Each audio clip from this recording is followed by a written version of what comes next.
खैर यहाँ पे लिखा हुआ piston cylinder device contain 25 gram of saturated water vapour that is maintain at a constant pressure of direct pascal resistance heater cylinder is turn on pass current I दिया हुआ है, pressure दिया हुआ है, मास दिया हुआ है और कह रहा है कि हमारे पास करंट 0.2 एम्पियर है, टाइम 5 मिनट्स है, वोल्टेज 120 वोल्टेज है, at the same time heat loss जो है वो हमारे 3.7 किलो जूल हो रहा है। कह रहा है कि फाइनल टेम्परेचर बताओ, अंदर T2 बताओ हमको। मेरे सारे मैंने डेटा बना दिया है। मास ग्राम में दिया तो उसको हमें किलोग्राम में करना पड़ेगा, डिवाइड 1000 करें इस वजह से। प्रेशर जो है उसने हमें यहाँ पर बोला था वो कांस्टेंट है, लिखा हुआ है कांस्टेंट प्रेशर। सही है, तो यहाँ पर प्रेशर हमारा कांस्टेंट है। अब हमारे पास दिया हुआ किसमें है, हमारे पास दिया हुआ saturated water vapour, saturated water vapour. जैसे अगर हम कोई हीट करते हैं, सही है, रेजिस्टेंस हीटर लिखा हुआ है ना, तो उसके बाद वो सुपर हीटेड में की जाएगा, ये ऑब्वियस बात है। सही है, तो अगर हम इसका देखें तो हम 25/1000 करें तो हमारा केजी में आ जाएगा और ये सब कुछ हमने कर दिया। डेल्टा ई से unit minus W net formula होता है, डेल्टा ई की जगह डेल्टा यू आ गया। तो ये delta U unit minus W, अगर हम यू को खोलेंगे तो U2 minus U1 unit minus. अब हमारे दो वर्क हो रहे हैं, एक तो हमारा बाउंड्री वर्क हो रहा है और एक हमारा इलेक्ट्रिकल वर्क हो रहा है। जो इलेक्ट्रिकल वर्क हो रहा है, जो बाउंड्री वर्क होता है वो बाय द सिस्टम होता है, तभी वो हमने पॉजिटिव लिया है, और जो इलेक्ट्रिकल वर्क है वो ऑन द सिस्टम होता है, जो कि हमें क्या कहते हैं उसको, हाँ, तो ऑन द सिस्टम तभी हमने नेगेटिव लिया है। अब ये जो है हमारे पास जब हमारा साइन जो फॉर्मूला है वो मल्टीप्लाई होगा तो ये इस तरीके से आ जाएगा। तो हमें पता है कॉन्स्टेंट प्रेशर में जो बाउंड्री वर्क है वो P(V2 माइनस V1) है और इसको हम करेंगे तो VIT है। अब ये है हमने यहाँ से इसको लेकर चले गए उस तरफ से P(V2 minus V1) plus U2 minus U1 इसको माइनस 3.7 और ये हमने VIT लिख दिया। सही है, अब ये यहाँ पे क्या था, ये किलो जूल में था, ये जून में था, ये किलो जूल में था, ये जून में था। अब ये इसको हमें किलो जूल में करने के लिए डिवाइड 1000 करना पड़ेगा। सही है, तभी हमने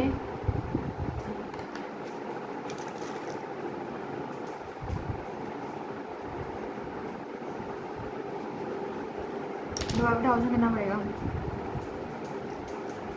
अब यहाँ से P2 प्लस U2 हो गया, यहाँ से हमारे साइन फॉर्मूला करते हैं P1 V1 प्लस U1 हो गया।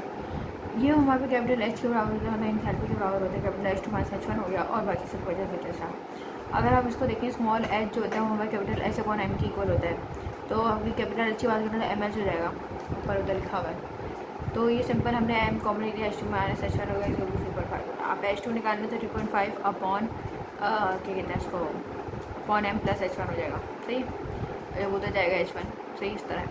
अब ये हमें H1 निकालें, अगर हम हमारे पास प्रेशर जो दिया हुआ है, हमारे पास दिया हुआ है कितना प्रेशर, कितना दिया हुआ हमें प्रेशर दिया हुआ है 300 किलो पास्कल। 300 किलो पास्कल पर अगर हम जाएंगे सैचुरेटेड वाटर में, मतलब सैचुरेटेड वेपर देखेंगे हम, Hg मतलब देखेंगे तो Hg जो है वो हमारा H1 के इक्वल है, तो खुद ही आ जाएगा। तो हम चलते हैं देखने के लिए। ये हमारे पास प्रेशर का टेबल है, किसका है प्रेशर का है 300 किलो पास्कल। 300 यहाँ पर नहीं, 300 पे गए हम और हमारे पास Hg पे जाएंगे, क्योंकि वेपर की बात हो रही है ना, सैचुरेटेड वेपर में तो आप हीट करेंगे तो सुपर हीट में चले गए, तो Hg में जाएंगे 2724.9। यहाँ पर आ गया H1 की वैल्यू। अब H2 को हमने निकाल लिया कि हमारा H2 आ गया। अब H2 की वजह से हम वो निकालेंगे T2, और लेकिन हम जाएंगे अब सुपर हीटेड में। सुपर हीट में क्यों जाएंगे, क्योंकि जब सैचुरेटेड वेपर में था अब उसको हीट करा तो सुपर हीटेड में जाएगा। आइए पहले हमें उसको 300 किलो पास्कल को अगर मेगावाट में कन्वर्ट करना पड़ेगा। 300 10 के बाद 3 अपॉन 10 के बाद 6, 0.3 मेगा पास्कल है।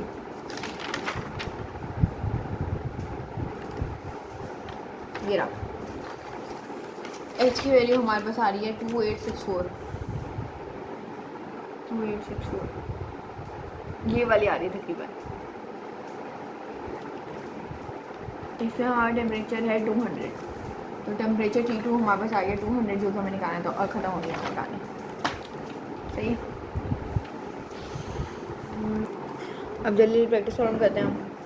अच्छा, अब उसमें कह रहे हैं हमारे पास जो 3 kg प्लास्टिक टैंक है, मतलब हमें जो प्लास्टिक टैंक का जो मास दिया हुआ है वो 3 है। सही है, और कह रहा है वो athlete plastic tank that has volume और उसने वॉल्यूम दे दी 0.2 विद द लिक्विड। अच्छा वॉल्यूम 0.2 इस फिल्ड में लिक्विड वाटर सही जो इसमें जो है वाटर फिल्ड है और उसका वॉल्यूम जो है 0.2 है। Assuming that the density of water is 1000 gram per kilo joule per metre cube. जो हमारे पास डेंसिटी ऑफ वाटर है उसने ये दे दी और determine the weight of the combined system. Combined system का वेट लेना। अगर हमें मास गिवन हो, अगर उसको वेट अगर निकालना हो किसी भी चीज़ का मास गिवन हो उसको 9.8 से मल्टीप्लाई कर दें तो वेट आ जाएगा हमारे पास। ऐसा ही है।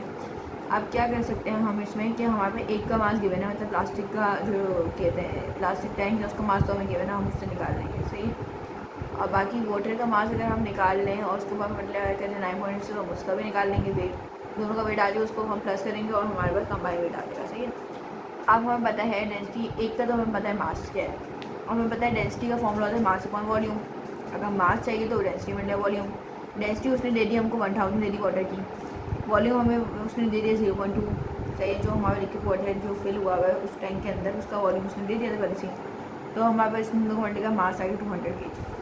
मास ऑफ वाटर निकालेंगे 200 9.8 की। मास ऑफ टैंक निकालेंगे 300 9.8। इसका हम करेंगे तो यहाँ से आ जाएगा, इसका हम करेंगे यहाँ से आ जाएगा, कंबाइन करेंगे को प्लस करा देंगे हमारे पास कंबाइन वेट आ गया दोनों का सही। इसमें कोई इतनी मुश्किल कहानी नहीं थी। मैंने तो वो ट्राई करके कर दिया। हमारे डायरेक्ट क्या नॉर्मल ही है, सिंपल ही है। मैं ट्राई करके क्या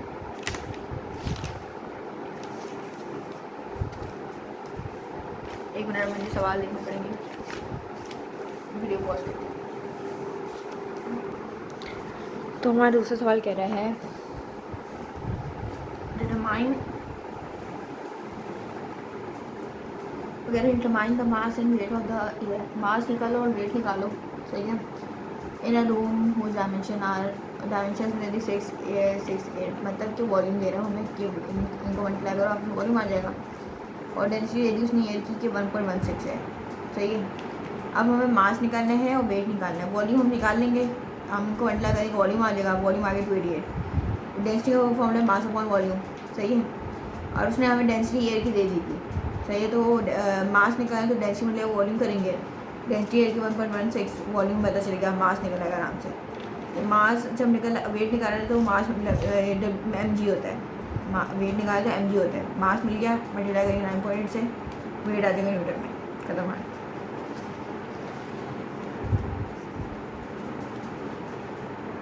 वो कह रहे हैं the value of gravitational acceleration g decreases with elevation. जो हमारे पास जी की वैल्यू है वो हमारे पास डिक्रीज़ हो रही है विद एलिवेशन सही है। फ्रॉम 9.807 के हमारे पास 9.870 थी, इसके बाद आ रही 9.767। एल्टीट्यूड ऑफ ये हमारे पास दिया हुआ है where the large plane remind the percent reduction in the weight of airplane सही। परसेंटेज रिडक्शन वेट निकालना है हमको सही। और बाकी सारी चीज़ें मैंने दे दी और मैंने बोला कि जब हम लोग की ग्रेविटेशन एक्सेलरेशन जो है वो डिक्रीज़ हो रही है विद हाइट मतलब कि हाइट अगर बढ़ रही है तो ग्रेविटेशन एक्सेलरेशन डिक्रीज हो रही है मतलब इनवर्स रिलेशन हमने कहा है। पहला हमने देखा था वहाँ पर ये था, उसके बाद फिर ये था। अगर हम परसेंटेज वेट रिडक्शन निकालें तो हमारा इसका फॉर्मूला है G2 - G1 upon G1 multiply 100 सही। ये किसी भी चीज़ का अगर आपको परसेंटेज वेट किसी और चीज़ का निकालना है ना उसका यही होता है चेंज अपॉन ओरिजिनल, तो हम वही करते हैं। तो G2 - G1 अपॉन G1 मतलब 100। अब G2 हमारे पास क्या है 9.767 सही है, एंड में आ रहा है और ऊपर 9.8 और उसका अपॉन में ये और इसका लगाने के जब नेगेटिव साइन आ गया इसका मतलब परसेंट रिडक्शन ही हो रही है और इसका करके हमने निकाला percentage weight reduction of air में। अब कह रहा है वैक्यूम गेज कनेक्टेड हुआ चैम्बर। अब वैक्यूम गेज है पी वैक्यूम उसमें ले रहा 24 किलो पास्कल है at a location where the atmosphere pressure पीएडीएम उसमें 90 किलो पास्कल है। फिर एब्सोल्यूट प्रेशर बताओ। एब्सोल्यूट प्रेशर निकालना कोई मुश्किल नहीं है। अगर हम पी एब्सोल्यूट क्या होगा पी कहते हैं और ये हमारे पी वैक्यूम इसमें कोई इतनी मुश्किल नहीं थी। अगर पी गेज पी गेज देता पी एडीएम देता और पी एब्सोल्यूट बोलता तो हम पी एडीएम तक पी गेज कर देते थे। तो बस इसमें कुछ भी नहीं था, ऐसी बस नॉर्मल हमने कर लिया पी एडीएम हमारे पी वैक्यूम किया तो हमारा ये हमारा एब्सोल्यूट प्रेशर आ गया। अब वो हमें कह रहे हैं एक ये इसने पूरी बात कर दी। उसके बाद उसने बोला the higher the blood is race सही है। द हायर द फ्लो और the flow rate of fluid will be सही है। if it observed that the fluid and the blood pressure balance each other when the water कह रही है height देते हैं उसका एक ऐसा पॉइंट है जिसमें क्या कहते हैं ब्लड प्रेशर और जो हमारे पास जो फ्लूइड का प्रेशर है वो उसमें बैलेंस हो रहा है इस हाइट पे। तो अब वो हमें कह रहा है कि इसमें हमें गेज प्रेशर बताओ कितना है, पहले उसने ये बोल दिया और एंड में उसने दे दिया डेंसिटी जो हमें इसमें दे दी है वो ये दे दी है और बस। तो हमें पता है डेंसिटी ऑफ फ्लूइड है उसने हमें दे दिया और प्रेशर हमें गेज प्रेशर निकाल P is equal to rho G H. डेंसिटी पता चल गई 9.8 मल्टीप्लाई हाइट करेंगे जो हमें गिवन है और हमारे आराम से आ जाएगा। अगले पार्ट में वो कह रहे हैं हमारे पास if the gauge pressure of the fluid or the arm उसने दे पी गेज अगर हमारा 20 है और अब तुम हमें बताओ कि हाइट क्या होगी। सही, determine how high the water will be placed. अब हाइट क्या होगी, पी रो जी एच करा, पी गिवन है पी अपॉन रो जी हो जाएगा, चलो ऐसे हो जाएगा, पी गिवन है रो गिवन है जी गिवन है एच निकल आया 2 मीटर खत्म कर। अगले सवाल पे आ जाते हैं। कह रहे हैं लो half of 10 metre cylinder containers filled with water and the upper half with oil that is specific gravity 0.85। कह रहे हैं एक हमारे पास एक कहते हैं उसको सिलेंड्रिकल कंटेनर है, सिलेंड्रिकल कंटेनर है, नीचे जो है हमारा वाटर है, ऊपर जो है हमारा ऑयल है और दोनों जो है ना हाफ फिल्ड है, मतलब कि ये भी इतना ही है तो वो भी उतना ही है। सही है, क्योंकि अच्छा lower half of a temperature water and the upper half determine the pressure difference between the top and the bottom of the cylinder। हमें निकालना है टॉप और बॉटम ऑफ द सिलेंडर निकालना है।